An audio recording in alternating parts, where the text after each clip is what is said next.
Hi everyone, it's Hannah from Hand Jam Crochet, and today we are making my mystical mitts together. Now this is a very old pattern that I have just updated, hence the video here.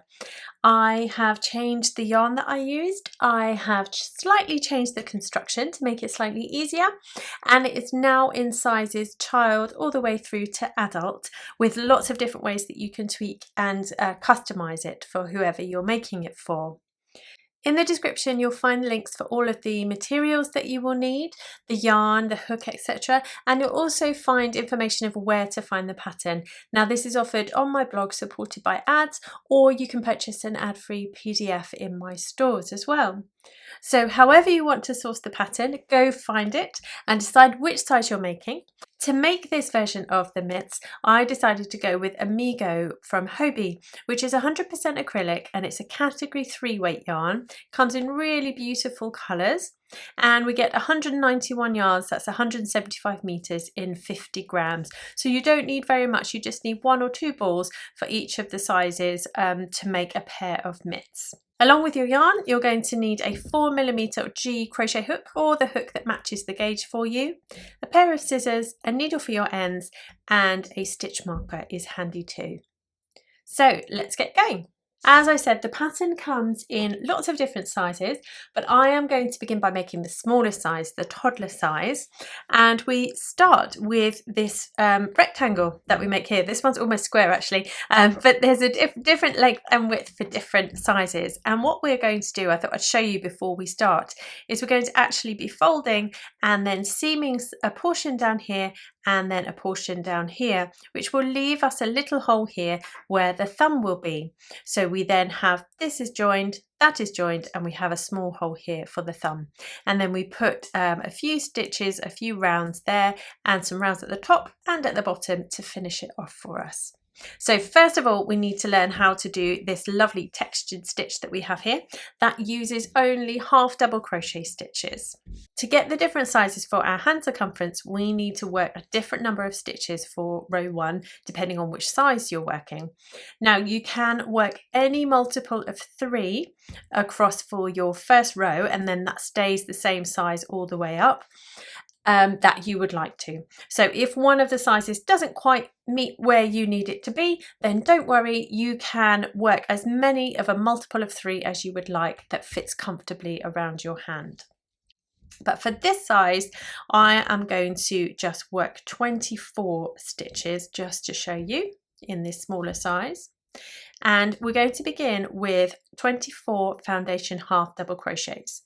And the way that we do those is we chain 2, and then our foundation stitches, we're going to be working back into that first chain from the hook, the back bump of it.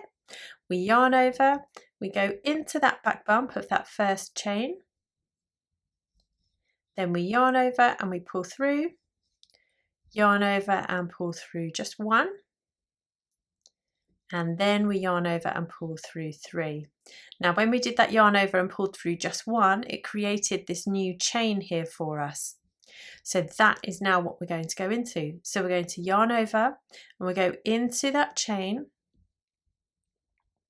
and the important thing here is to make sure that you have both parts of the stitch going across your hook. So we have this loop here and that loop there, and that means that we can yarn over and pull through, and then we yarn over and pull through 1, which creates our next chain for us. You can see it quite nicely there actually, and then you yarn over and pull through all 3. So that's 2 stitches made. So then we repeat the process, we yarn over and put into that next chain that we made, making sure that we've got both parts of the stitch there, yarn over and pull through, yarn over, pull through 1 to make our chain, yarn over and pull through all 3. And so that's 1, 2 and 3 that we've made, and we need to do for this size 24 of those. But as I say, just as long as you do a multiple of 3 that will fit comfortably around your hand, you're absolutely fine. So once you've got the number that you need for your first row, we are going to turn, and then we're going to start working into all the different loops that we have here of our half double crochet. Now if I show you just before we get going, because we're going to need to know all the way through, Now when we're working in rows, once we've turned, we have this extra loop here right in front of us at the beginning of the stitch, and that's our third loop when we're working in rows. And then the top of the stitch has got its back loop and its front loop, just like normal stitches. But when we're working in rows, our third loop, this extra one, is here facing us. So with that in mind, we now need to work a sequence of using these loops in a different order to create this beautiful texture that we have here. So we're going to begin by chaining one, and then in the first stitch we're going to work a half double crochet in the back loop only. Then in the next stitch we're going to just use the front loop only, and then the next stitch we're going to use the third loop only, so this one right there at the beginning.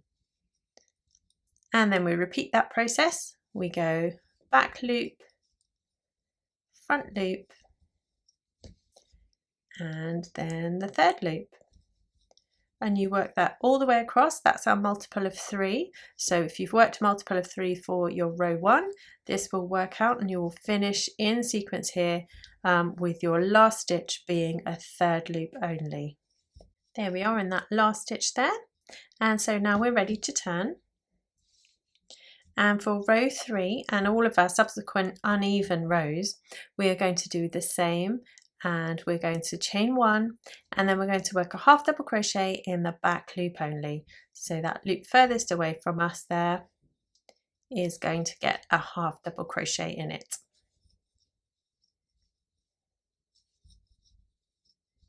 Then at the end of that row, we are going to turn, and we're ready to work row 4. Now row 4 uses all of the different loops again, but we start in a different place. We are going to chain one, and rather than starting in the back loop here, we're going to begin in the front loop. So we're just jiggling the sequence along. So we work the front loop, then the third loop, and then all the way over and into the back loop. And that's our repeat for this row. So we have the front loop, the third loop, and the back loop. And there we are at the end of row 4. So now we turn, and remember we said our odd rows are all going to be a chain one and then a half double crochet in the back loop only.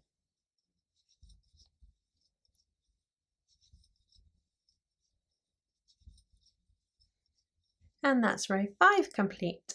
So we turn again, and row 6 is the last version that we have of all these different loops. We're going to chain one, and then we're going to begin by working in this third loop. So this one right down here, oh, missed, gets a half double crochet, then we go to the back loop, then we go to the front loop. So this row is third loop, back loop, and then front loop. So work all the way along in this sequence now, and then the next row will be a half double crochet in the back loop only. And then when you have done that, you know everything that you need to know, because this is now the set repeat for all of the sizes. So the written pattern will tell you how many times to repeat this set of rows that we have just done now together. But essentially you can make them as tall as you like, because this is now setting the height for our mitten. And just bear in mind that you will want to add a few rows or rounds of ribbing at the top and the bottom, so it will be slightly longer than this is, but you just get yours to the point that you would like them to be before you add that ribbing. You can make them absolutely any size, but as I say, the written pattern details for all of the different sizes, you know, standardized measurements, but you can have them longer or you can have them shorter. It's entirely up to you. So work away, repeating this process up until it's the length you want it to be, and then meet me back and I'll show you how we do the seaming together. Okay, so once you've got yours to the size that they need to be, we're now ready to seam a portion of the top, leave a space for a thumb hole, and then the bottom as well. So The way in which we do this is that we put our yarn on the end of our needle, and then with a stitch marker, I've put ever so far away from me, I've actually got two there. What I'm going to suggest is that we put stitch markers in to keep us on track and keep things nice and level, because we need to seam them together with the wrong side facing, and what we really want to do is keep these ridges in line together here. So for this size, for example, it's recommended that we seam the first 2 rows here at the top. So I'm going to put a stitch marker in there when I can catch it. So that's going to go in the side of that one and in the side of that one, because that's where we need to leave open for the thumb hole. And then it's recommended that you leave 4 rows for the thumb hole, but that's not a hard and fast rule. You can do as many or as few as you like. So that's that one there joined, that will be 2, and then this will be 4. Now just make sure that you line them up properly, that one and that one, which will then mean that we have the rest of these that we need to seam together to join for the bottom. So this teeny bit here will be our thumb hole, and this teeny bit at the top will be where it sits over the little one's hand.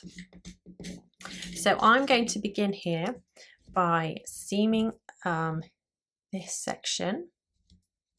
Now it's entirely up to you what kind of stitch you want to use for this, whether you want to, I did try and crochet it together, but it doesn't give, I don't think, such a neat finish as just gently sewing these together.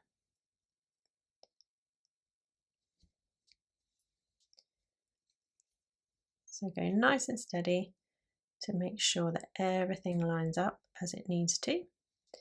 That's where those stitch markers are. If the children that you know are anything like my children, they will put seams to the test. So I will go over a few times just to make sure it's nice and secure. So if you left a long enough starting tail to do this seam, then go for it, use that one and go upwards.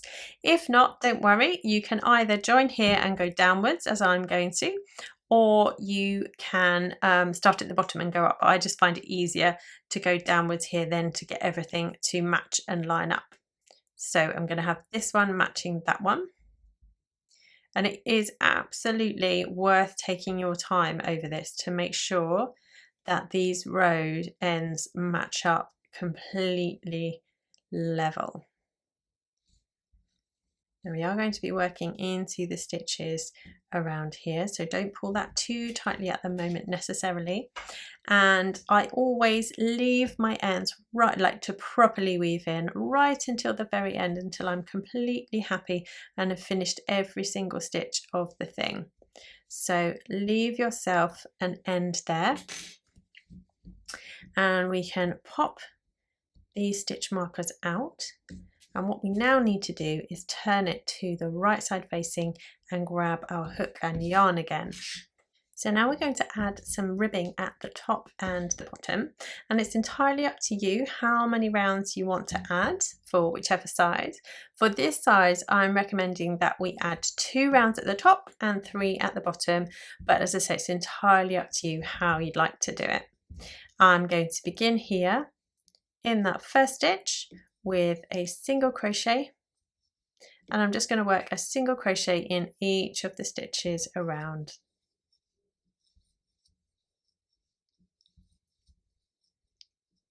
Now here I am back at the beginning, and I'm going to work in continuous rounds, so I'm going to go straight into the back loop of this first stitch that I made here, and then just off we go with single crochet around for a second round.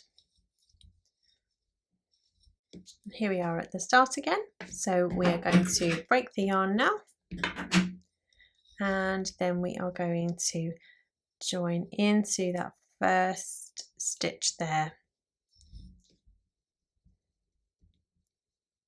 and then when you're ready to, that will be an end to weave into. But all we're going to then do is join to the bottom and repeat the process. As I say, for this size I've recommended 3 rounds at the bottom of the mitt, but it's entirely up to you how many you would like to do. And then once you've done the bottom, we are then ready to do the thumb. Now across the thumb here, I've still got the ends here tucked inside. I've got lots of ends now, hadn't anticipated quite so many ends here.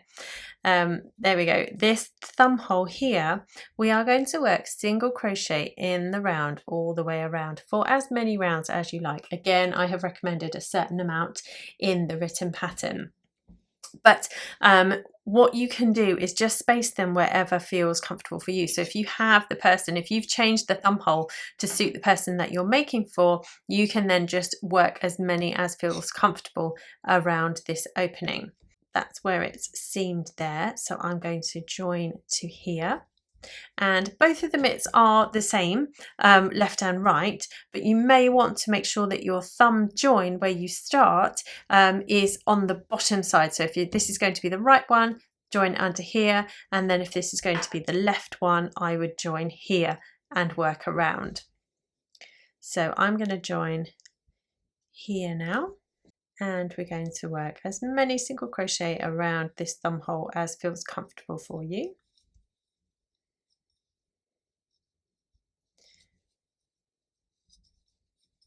And you're going to use the same process of working in continuous rounds as you did for the top and for the bottom.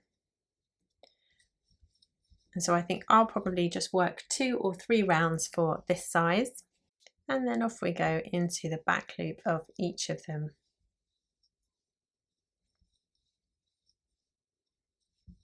So then when you've worked as many rounds as you like, you can slip stitch into the first and break your yarn, pull that through, and then we're ready to turn everything to the wrong side again. Once you're happy, turn everything to the wrong side again and then weave in all of those ends. And there we have one of our little mitts. Now you just need to make a matching one, but bear in mind what I said about where to start the thumb hole and where to have your seams. And then you have your set complete. Thank you so much for joining me. I really hope you've enjoyed making this with me. Do remember that they come in lots of different sizes, and I do also have a coordinating hat coming out and a sweater and all sorts of different patterns using this same stitch. So if you'd like to make a lovely gift set for people, there are lots of patterns for you to choose from.